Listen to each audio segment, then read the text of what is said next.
The rain was heavy that day, cold and sharp like tiny needles. It was not the kind of rain that made people stop and enjoy.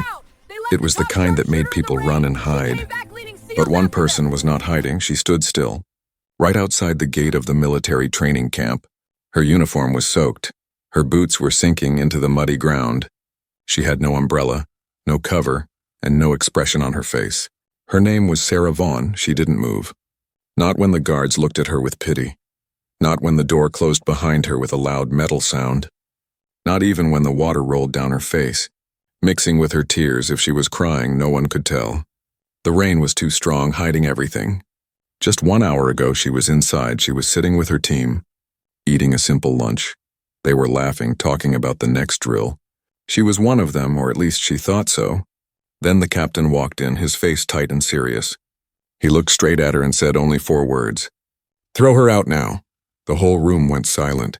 Someone dropped a spoon. No one asked questions. They just followed orders. Sarah didn't scream, didn't fight. She stood up, picked up her bag and walked out. No goodbyes. No explanation. Just like that, she was gone now. She was outside in the cold rain. She thought the military was her home. She thought she had earned her place after all. She was the best sharpshooter in her unit. Better than most of the men. She broke records during training. She passed every test. But it didn't matter. In the end, someone didn't want her there. Maybe it was jealousy, maybe it was fear. Maybe it was something darker, but whatever the reason, they pushed her out like garbage, and now she had to decide. Would she give up or would she fight back? She looked up at the sky. Raindrops hit her eyes. But she didn't blink. Her hands were shaking, not from fear, but from rage. Deep inside her heart, a fire started to burn. She remembered her father's voice, soft but firm. "Control your breath. Sarah, control your heart, even in the storm. Stay steady." She took a deep breath, long and slow, then another, and then she moved. Not back to camp, not toward home, but forward into the unknown. Into the storm. She didn't have a plan yet. She didn't have a team. She didn't even have a place to sleep that night. But she had something stronger. She had her training. She had her aim. And she had the truth. They threw her out without mercy. But they didn't break her. They thought they could erase her with a simple order. They were wrong. Sarah Vaughn was not done. Not even close that night as the rain kept falling. She found an old shelter near the woods. It was broken, but it was dry. She sat on the wooden floor, her back against the wall, her bag beside her, her rifle in her lap. She closed her eyes, but she didn't sleep. She was planning, thinking, waiting somewhere in the distance. Lightning lit up the sky. It flashed over her face, showing eyes that no longer held pain, only purpose. Tomorrow she would begin her return, not as a forgotten soldier, but as something greater. They would hear her name again, and this time, they wouldn't dare look away. Sarah Vaughn was not born a fighter. She was born in a small, dusty town where nothing big ever happened. No wars, no parades, just old farms, broken roads, and long, quiet nights. But inside one of those old houses, a girl was learning to hold her breath. She was only 7 when her father gave her a wooden rifle. Not a toy, not a game. It was a real one with no bullets, but full of purpose. "Hold it like this," her father said, gently guiding her arms. "Keep your eye here, not there. And breathe slow." Sarah nodded without saying a word. She didn't talk much even back then, but her eyes listened. At school, the other kids laughed at her. She was small, quiet, different. She didn't like makeup or gossip.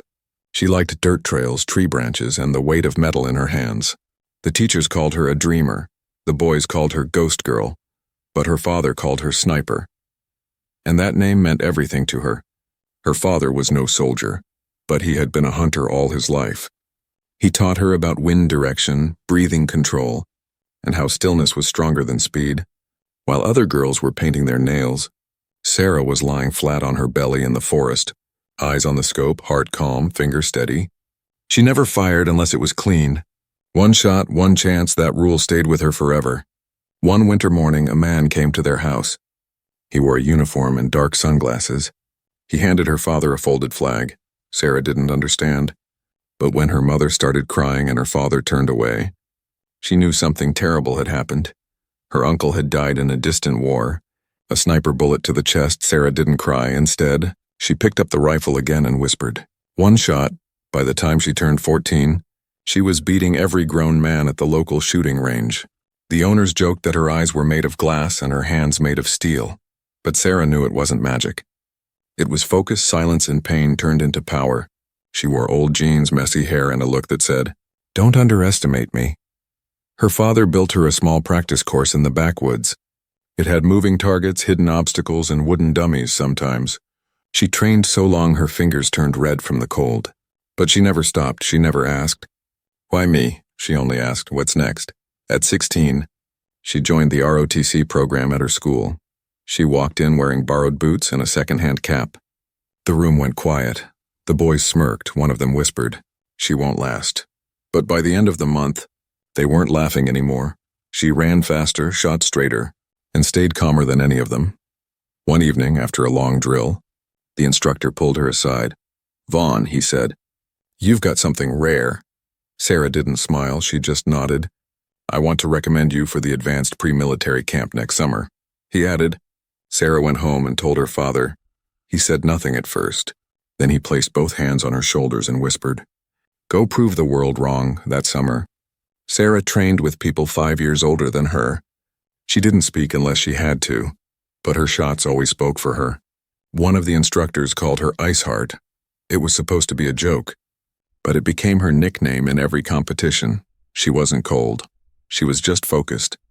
While others shouted, she studied. While others rushed, she waited. She won first place in every marksmanship challenge, not by being the fastest, but by being the calmest. One general, who visited on the final day, asked who trained her.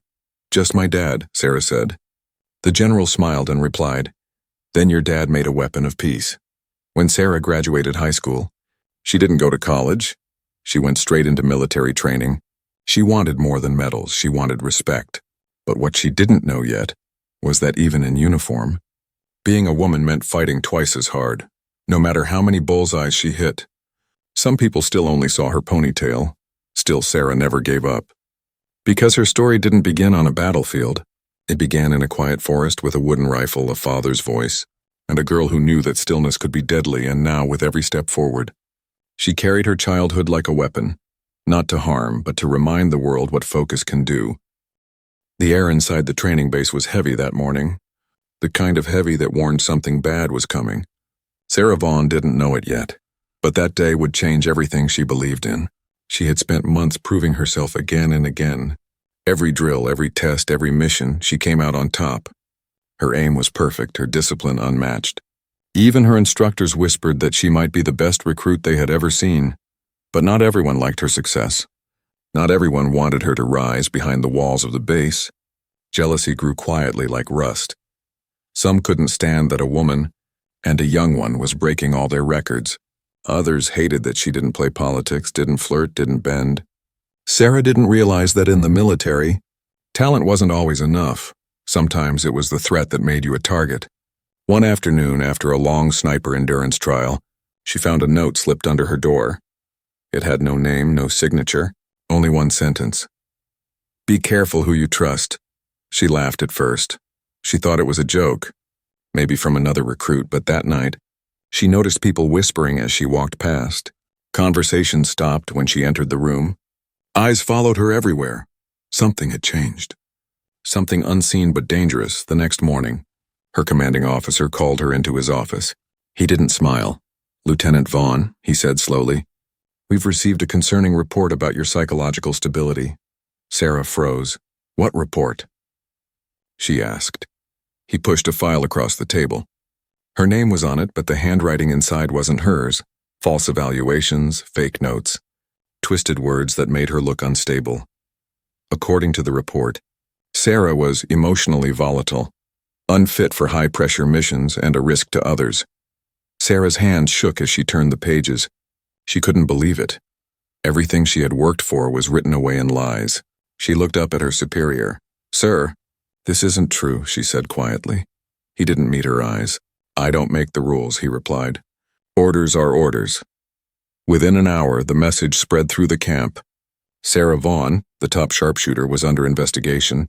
She was removed from her upcoming SEAL support mission. Her access card was disabled. Her weapon was taken away. She was grounded. Her world, once built on pride and purpose, collapsed in silence. That night she sat alone in her small barracks room. Rain tapped against the window just like before. Her reflection in the glass looked like a stranger. She whispered to herself, "Who did this to me?" She replayed every face in her mind, the officers, the teammates, even her closest friend. Someone she trusted had done this. Someone who wanted her gone. Days turned into weeks. She was told to wait while the investigation continued, but nothing continued. Everything just stopped. The base moved on without her. She was invisible. She helped with paperwork, cleaned equipment, trained alone. Every time she passed the shooting range, she felt her heart twist. Her rifle was still locked away, and so was her name. Then one night she overheard two officers talking near the mess hall. Their voices were low, but their words hit like bullets. She was getting too much attention, one said. The colonel's son failed the marksmanship test. And she scored perfect, the other replied. They laughed. Sarah stood frozen in the hallway. Her fists clenched. So that was it, jealousy, ego, and power. They couldn't accept being beaten by her, so they destroyed her record instead. The next morning, she went to confront the colonel.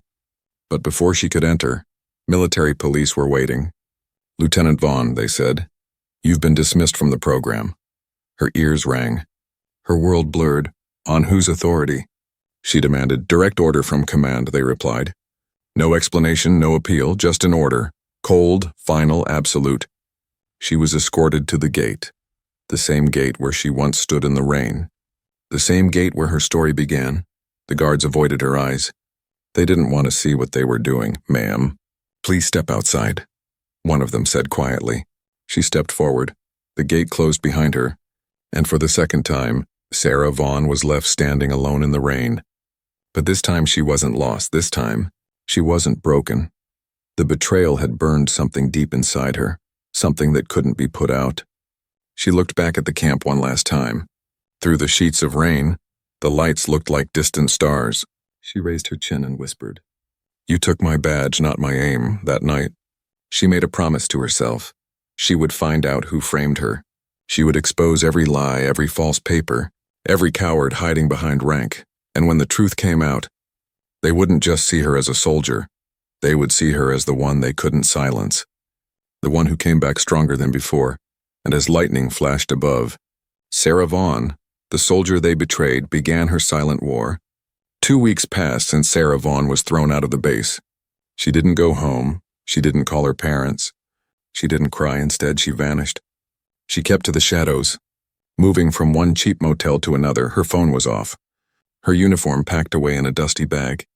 The world outside kept spinning, but inside Sarah's mind, everything had stopped. Every night, she replayed the betrayal, the false reports, the silence of her friends, the gate slamming shut behind her. She trained her body during the day, push-ups, running, shooting at old cans in the forest. But at night, she trained her mind, reading field manuals, studying maps, watching videos of elite missions. She had no orders, no rank, no base, but she was still a soldier, only now. She was a soldier with no name. One evening, while sitting alone in a small diner on the edge of a town, a man in a gray coat sat across from her. He didn't introduce himself. He simply said, "You were framed." Sarah didn't respond. She just stared, her eyes cold. The man slid a folder across the table. Inside were photos, real ones this time, emails, signatures and voice logs, proof that her file was tampered with, proof that someone in the higher chain of command wanted her out. "Who are you?" she finally asked. "I'm someone who needs a ghost," he replied. "A sharpshooter with no file, no face, no trail." Sarah looked down at the last page. There was a mission briefing, coordinates, names, and a red stamp, classified. "They're sending a SEAL team into hostile territory," he explained. "But they won't make it out unless someone watches their backs from far away." "You want me to be their shadow?" Sarah said quietly. The man nodded. "You won't be seen. You won't be credited, but if you succeed, people will talk." Sarah closed the folder. "Where's my rifle?" she asked. 2 nights later, Sarah stood on a mountaintop in a foreign land, wearing black gear, night vision goggles, and a heartbeat slower than a whisper. The wind cut across her face like glass, but she didn't flinch. The scope of her custom rifle locked onto the valley below. Through the glass, she saw them. The SEAL team moving quietly. Shadows among shadows. They didn't know she was watching. They didn't know she was protecting them from the ridge. But that was the plan. She wasn't part of the mission on paper. She didn't exist anymore, not officially, but her trigger was real, and so were her eyes. Suddenly, movement to the left, a group of armed men hiding behind broken stone walls. Waiting ambush position. Sarah didn't wait for a command. She inhaled slow, heartbeat once. And then, one shot, the first man dropped silently. Panic spread, second shot, clean. Third shot, through the dust, fourth down the hill. The SEAL team heard the thuds but couldn't see the shooter. Sniper cover? One whispered, confused. They didn't ask questions. They kept moving. Sarah repositioned fast, crawling across the cliff like a ghost. She saw two more enemies trying to circle the team. They never made it to the ridge. Her bullets reached them first. The team made it to the target site. Rescued the asset, but just before exfiltration, a mine exploded nearby. One SEAL was down. The others called for help. The enemy was closing in, but from above. Sarah did what no drone or satellite could do. She cleared the path one bullet at a time. When the team finally escaped, the extraction chopper flew under cover of night. Sarah stayed behind. She didn't need a ride. She had a promise to keep, not to the mission, but to herself. 2 days later, the SEAL commander received an encrypted voice message. No name, no origin, just 6 words. You're welcome, but not finished yet. Inside the envelope was a single dog tag. It belonged to one of the SEALs who had dropped it during training years ago. Only one person could have picked it up back then. Only one person knew where it was lost. He stared at the tag and whispered, Vaughn. Word spread quietly across hidden channels. A sniper was back.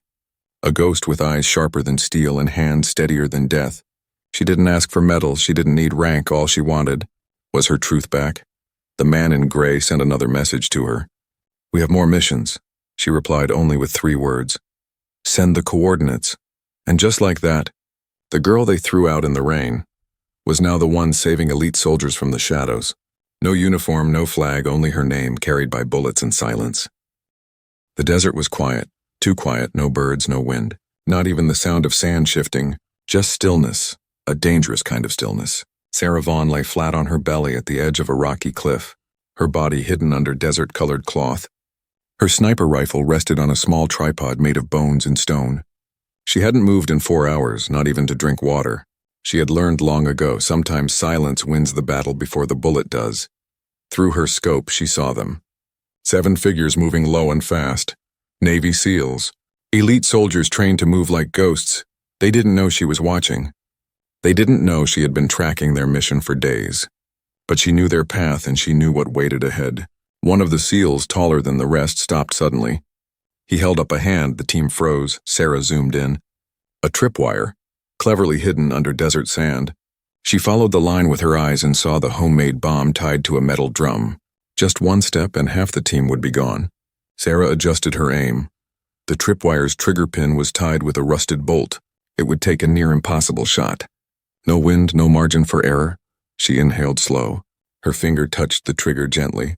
Like a whisper, she fired. The pin snapped clean in half. No explosion. The SEALs stared, confused, then quickly disarmed the rest. They didn't see her. But one of them gave a short nod to the cliffs, a silent thank you to a sniper they didn't know was there. Sarah repositioned slowly, crawling to her second point over the ridge. She moved like water, soft and steady. No noise, no panic. She reached her perch and scanned the ruins ahead. The SEALs were closing in on an old bunker. The target was inside, a scientist kidnapped 6 weeks ago.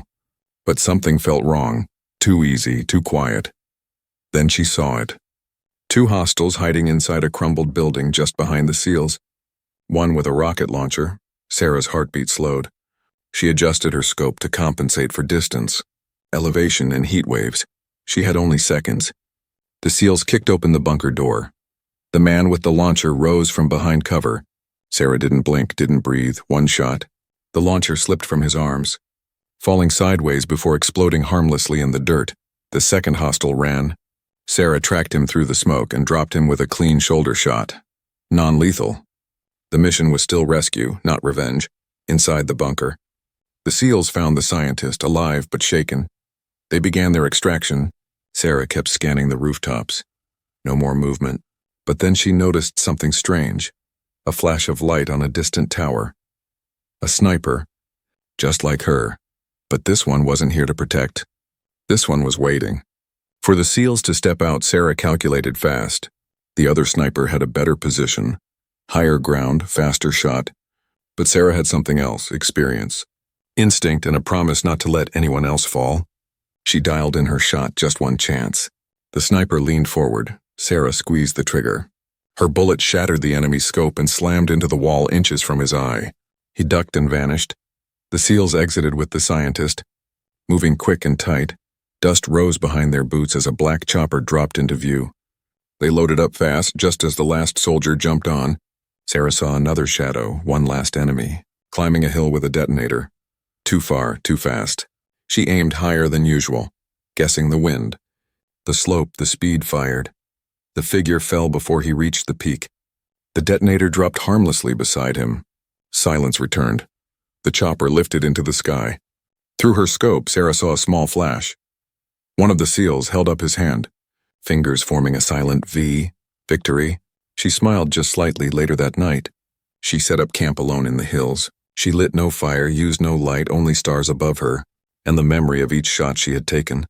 She thought about the SEALs, about the scientist, now safe, and about the sniper who nearly ended it all. She wasn't afraid of enemies, she was afraid of being forgotten. Not for fame, but for truth.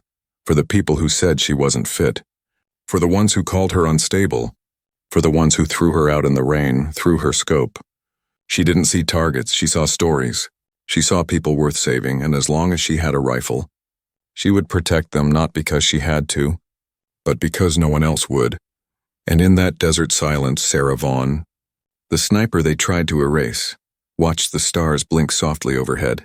One by one, like eyes, like hope, like aim. The mission was complete. The SEAL team returned to base with dust on their boots and silence in their eyes. They had survived the desert, the ambush, and the unknown sniper who saved their lives, but they didn't talk about her, because they didn't know her. Not yet. The debriefing was short. They mentioned the tripwire that vanished, the rocket that never launched, the sniper that never fired. One commander raised an eyebrow. "You're saying someone was covering you?" The team leader, a man named Cross, nodded slowly. "We never saw them, sir," he said. "But they saved us, whoever it was. They weren't one of ours." That night, while the team rested, a secure laptop blinked in the operations room. A message arrived on a channel only a few knew existed. The screen displayed just one thing, an audio file. No name, no subject line, just the words for Cross. Only he was called in alone. The room was dark, quiet. He sat down and hit play. A voice played through the speakers, calm and low. "You're not crazy," the voice said. "I was there. You didn't imagine the cover, the shots, the help. You're not losing your edge," Cross leaned in, recognizing the rhythm, the calmness, the stillness. His eyes widened. "Vaughn," he whispered. The voice continued. "I'm not reaching out for thanks. I'm reaching out because this isn't over. You're being sent into another trap. There's a leak in your team, someone's feeding intel." The file ended with coordinates and one final line. "I'll be watching again." Cross sat back in his chair. Stunned, Sarah Vaughn, the sharpshooter who was kicked out like trash. The woman who disappeared without a trace. She was alive. She was working from the shadows. And she was better than ever. He went straight to his commander. Told him everything, but the response was cold. "You're chasing ghosts." Cross. "Vaughn is gone. She was removed." End of discussion. Cross didn't argue. But inside, something shifted. He remembered Vaughn from training. She never missed a shot, never asked for praise. Just precision, just purpose. Back at her hidden base, an old bunker buried deep in the hills.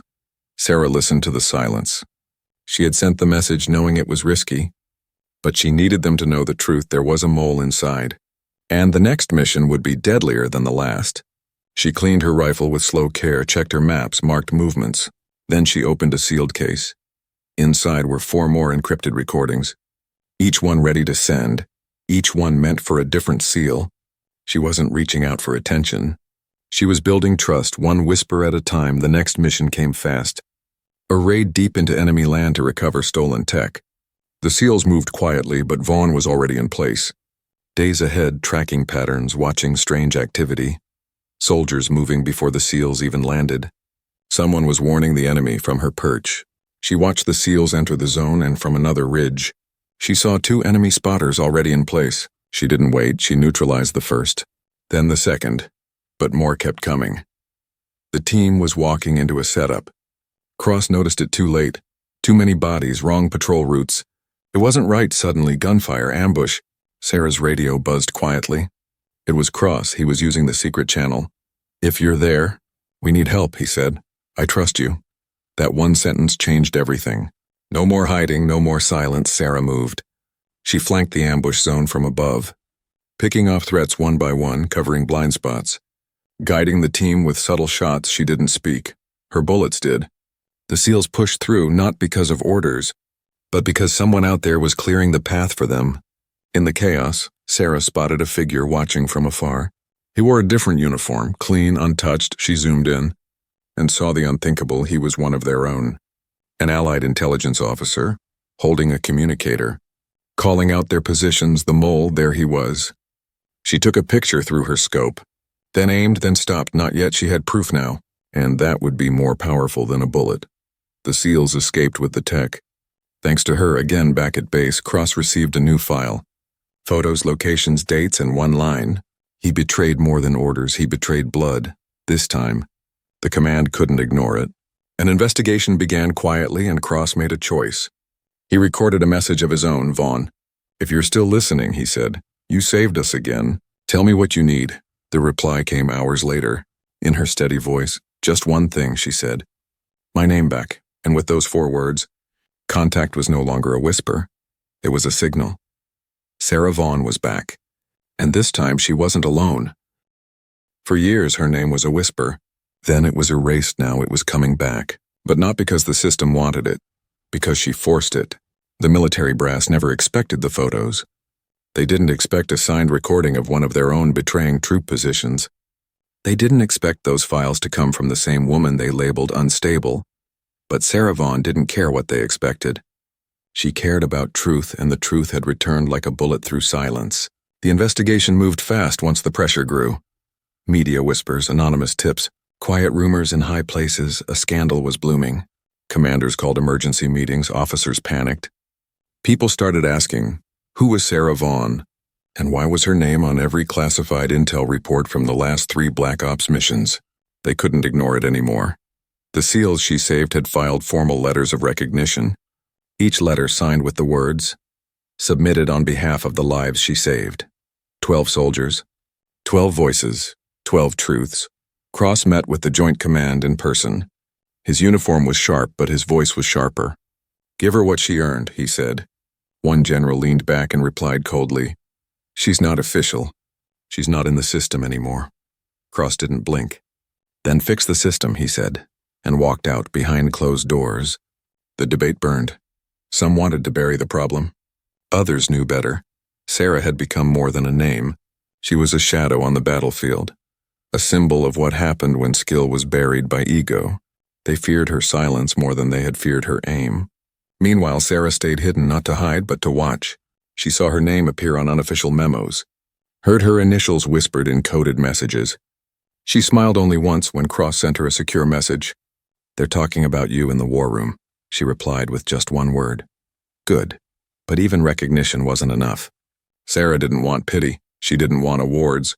She wanted her identity returned, not as an apology, but as an honor earned. Then one day she received a sealed envelope at her hidden bunker.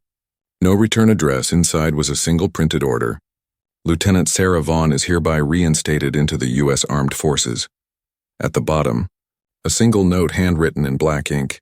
This time, "They won't forget." Sarah held the letter with steady hands, but her heart, for the first time in years, trembled. They had erased her once, now they were forced to bring her back. But she didn't want to return alone. She wanted change. She requested a meeting with the same commanders who once kicked her out. She arrived not in dress uniform, but in field gear. Dusty boots, calloused hands, tired eyes. They looked at her like a ghost. She looked at them like a mirror. "You need a new unit," she said calmly. "A team that sees skill, not gender. A team that doesn't play politics with lives." They stared in silence. Then one finally asked, "And you want to lead it?" Sarah leaned forward and replied, "I already have." 1 week later, the orders were signed. Sarah Vaughn was no longer a ghost. She was now Captain Vaughn, and she had full command to build and lead the first mixed-gender elite sniper unit in the region. She returned to the base where it all began. The same gate where she had once stood soaking in the rain, but this time, the guard saluted, not because of her rank, but because they knew who she was, because her story had spread, because legends don't need introductions. She walked through the base, boots tapping on concrete. Old faces turned to watch her. Some smiled, some looked away, but no one dared question her presence now. At the center training field, 6 hand-picked recruits stood waiting. 3 men, 3 women, all of them sharp, fast and fearless, but unsure. Until she arrived, she didn't give a speech. She simply looked at each of them and said, "Here, your shot matters more than your story. Your breath matters more than your background. Your focus is your future." She handed each of them a custom-made rifle. Not polished, not perfect, just like her, real, tested, ready. Later that evening, as the sun dipped behind the hills, she stood alone on the same shooting range where she once broke every record. The targets were new, but her aim had never changed. She loaded her rifle, took a deep breath, and pulled the trigger. The bullet hit dead center. Then another and another, a perfect cluster. A quiet cheer rose from the recruits watching nearby. One whispered, "Captain Vaughn doesn't miss." No, she didn't, not then, not now. Her name had returned, not in ink, but in echoes. In honor, in legacy, and this time no one could take it away. The sun rose slowly over the training compound. Its light stretched across concrete walls and dust-covered fields. But something about the base felt different that morning. Not louder, not busier, just steadier. Like something broken had finally clicked back into place. At the front gate, the guards stood taller than usual. Their boots freshly polished, their eyes alert. They had received an order the night before. Prepare for the return of Captain Sarah Vaughn. Most of them knew her story, some from rumors, some from truth. All of them respected her, even if they had never met her, because legends have a way of teaching silence. A black military SUV rolled down the gravel road. It moved slow, not for show, but for focus. Inside, Sarah Vaughn sat quietly, wearing her uniform again, this time with a new patch on her shoulder. Not just her name, but the insignia of her new unit. A hawk in flight, wings sharp like blades. Beneath it, 3 words, steady, silent, certain. She stepped out of the vehicle like she was stepping into her own shadow. The place that once turned its back on her now stood still for her return. No one spoke, but every salute she received spoke louder than any apology could. Sarah didn't smile. She wasn't here for revenge. She wasn't here for thanks. She was here for the mission. At the parade ground, 6 soldiers stood in line. Her unit, handpicked by her, trained by her. Each one had earned their spot not through favors, but through fire. 3 men, 3 women. Different ages, different stories. But the same eyes, sharp, focused, and waiting. Sarah walked in front of them, her steps even, her voice quiet. "You weren't chosen to prove something," she said. "You were chosen because you're the best. Out there, bullets don't care who you are. They only care if you're ready." And then she paused. "Are you ready?" 6 voices answered as one. "Yes, ma'am." Training began that same week. Not in classrooms, but in wild terrain under storms in darkness. Sarah took them where no manual could guide. Because she didn't believe in theory, she believed in survival. She made them crawl through mud blindfolded, made them shoot with their hearts racing, made them run uphill with sandbags on their backs. And then, when they were shaking and breathless, she asked them to breathe, aim, and fire, and they did. Again and again, but it wasn't just training. It was transformation. They didn't just become better shooters. They became calm under pressure, kind under chaos, strong without shouting. Sarah watched them grow quietly. She remembered when she stood on this same field, alone. Laughed at, doubted, erased, now she stood not alone. But as a leader, then came the real test. A high-priority mission across the border, rescue and extraction, the kind of operation where mistakes meant body bags. Sarah's team was chosen, no backup, no drones. Just 7 shadows in the night. They moved through wind and wire, through cold rivers and broken roads until they reached the compound. Sarah watched through her scope from the cliffside. It was just like before. Only now, she wasn't the hidden sniper. She was the commander. When the ambush came, because there's always one, it wasn't panic, it was poetry. Her team split like water. One covered, one flanked, one protected the target. All while Sarah coordinated from above, no shouting, no fear, just clear orders through a whisper radio. And when the last shot was fired, it was clean. They walked out as one. Not just alive, but victorious. Back at the base, the debrief was short. Success, 0 casualties, mission complete. But the report didn't capture the truth. The truth was this: Sarah Vaughn, once thrown out like trash, had returned not only to the system that rejected her, but rebuilt it, made it better, stronger. That evening, they held a private ceremony under the open sky. No crowd, no cameras. Just her unit, her commander, and a medal. The same medal that was once denied to her, now pinned to her chest by the very hand that once signed her removal.